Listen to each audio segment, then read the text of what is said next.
क्या देश के संविधान में, क्या देश के कॉन्स्टिट्यूशन में ऐसा कोई नया नियम, कोई नया कानून आया है कि कोई भी पुलिस वाले को धमका सकता है, कोई भी उसे बेइज्जत कर सकता है?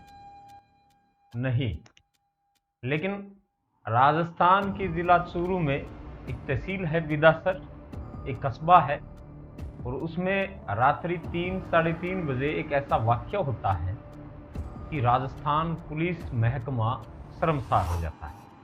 दोस्तों, नागौर के वर्तमान सांसद हनुमान बेनीवाल साहब तेजाजी महाराज की जागरण में बिदासर में पहुंचते हैं और आते ही पता नहीं किसी के कहने पर वहां पर मौजूद थानाधिकारी को कह देते हैं कि स्टेज से नीचे उतर, तूने शराब पी रखी। इतनी भीड़ थी और हू हल्ला मच जाता है, तालियां बजती है इतना कहते ही, क्योंकि वो पुलिस महकमा वहां पर कम होता है तो थानाधिकारी महोदय कुछ बोल नहीं पाते, लेकिन उनके चेहरे से स्पष्ट नजर आ रहा है कि उन्हें कितनी बेइज्जती महसूस हुई होगी, क्योंकि उसी जगह पर उन्हीं को काम करना है और उन्हीं लोगों के आगे कोई उन्हें बेइज्जत कर दे तो कितनी इज्जत रह जाएगी।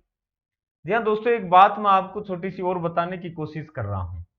पुलिस महकमे से हर कोई डरता है, आम जन है वो कानून के दायरे में आने के कारण पुलिस महकमे पर एक तरह की जलन रखता है, एक टीस रहती है पुलिस महकमे के प्रति। और दोस्तों, आम आदमी खुद तो वो टीस निकाल नहीं सकता।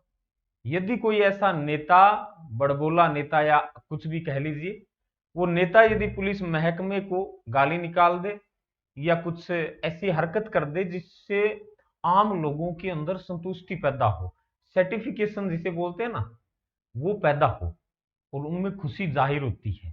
इस जागरण के अंदर जब हनुमान बेनीवाल उस थानाधिकारी को ऐसा नीचा दिखाते हैं तो आम लोग हैं वो खुशी से झूम उठते हैं, तालियां बजाते हैं।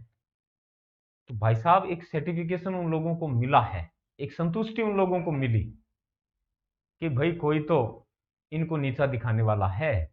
लेकिन दोस्तों, आप भूल रहे हैं, जिस कानून को आप नीचा देखना चाहते हैं उसी कानून की बदौलत आज समाज में बहुत सी ऐसी चीजें हैं जो कंट्रोल में है। यदि पुलिस महकमे की इज्जत नहीं होगी तो अपराध में बढ़ोतरी होगी। आपराधिक गतिविधियों में रहने वाले लोग पुलिस महकमे को एक मच्छर के समान समझेंगे। नेताजी ने बहुत बड़ी गलती की है वैसे तो, भाई सांसद है और पीछे जनबल भी खूब है, तो इन बातों से कोई मतलब ही नहीं कि उन पर कोई कार्रवाई होगी, नहीं होगी। क्योंकि ताजा ही घटना ले लीजिए, इस मामले के बाद पुलिस महकमा कह रहा है कि हम, नेताजी ने स्पष्ट किया है कि किसी व्यक्ति विशेष के कहने पर मैंने वो थानाधिकारी को ये कह दिया। तो भाई साहब, उन्होंने स्पष्टीकरण दे दिया और पुलिस महकमे ने माफी भी दे दी है। तो मैं राजस्थान पुलिस से निवेदन कर रहा हूं, आगाह कर रहा हूं, आपने खुद बेइज्जती करवाई है और उसका प्रमाण आपने ही दे दिया है। अब आगे जो घटनाएं होंगी आपके साथ उसके जिम्मेदार भी आप होंगे।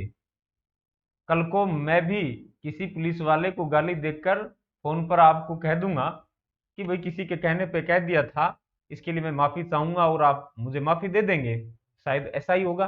लेकिन कानून को हाथ में लेकर और कानून को नीचा दिखाकर आप बड़ा बनने की कोशिश कर रहे हैं लोगों के सामने।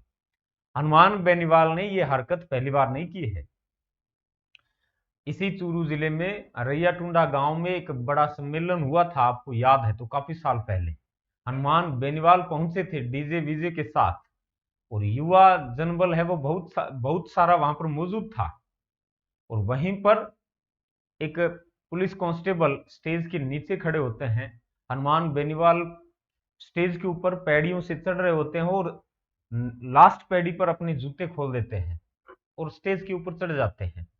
थोड़ा बहुत हाथ वाथ हिलाकर हनुमान बेनीवाल उस कांस्टेबल से कहते हैं मेरे जूते इधर रख दे, और लोग हैं वो तालियां बजाने लगते हैं। जी हाँ दोस्तों, ऐसी घटनाएं बहुत बार हो चुकी है। हनुमान बेनीवाल को पता है कि लोगों को संतुष्टि कैसे मिलती है, वोट बैंक कैसे तैयार किया जाता है। लोगों को संतुष्ट करिए, लोगों के सामने उन लोगों को नीचा दिखाइए जिनसे वो जलन करते हैं। जी हाँ दोस्तों, पुलिस महकमे से आजकल सब जलते हैं, क्योंकि आम आदमी उनसे कुछ कह नहीं सकता और कोई नेता कह दे तो उसकी वाह वाह हो जाती है। तो देखिए, चूरू पुलिस के लिए बड़ी शर्म की बात है। और ऐसे कृत्य, मैं तो ये कृत्य ही कहूंगा, क्योंकि राजस्थान पुलिस एक बड़ा नाम है। अपराधियों में भय और आमजन में विश्वास की जो कड़ी है वो आप खुद ही तोड़ रहे हैं। एसपी जय यादव साहब से भी मैं निवेदन कर रहा हूं, आप आगे क्यों नहीं आए? आपने ये सर्टिफिकेशन का जो प्रमाण पत्र है आपने क्यों नहीं दिया?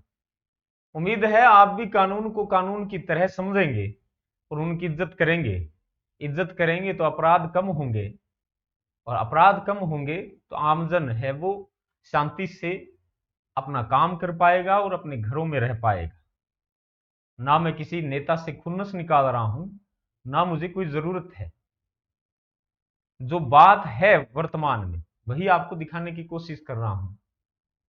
बहुत बहुत धन्यवाद। जय हिंद, राम राम।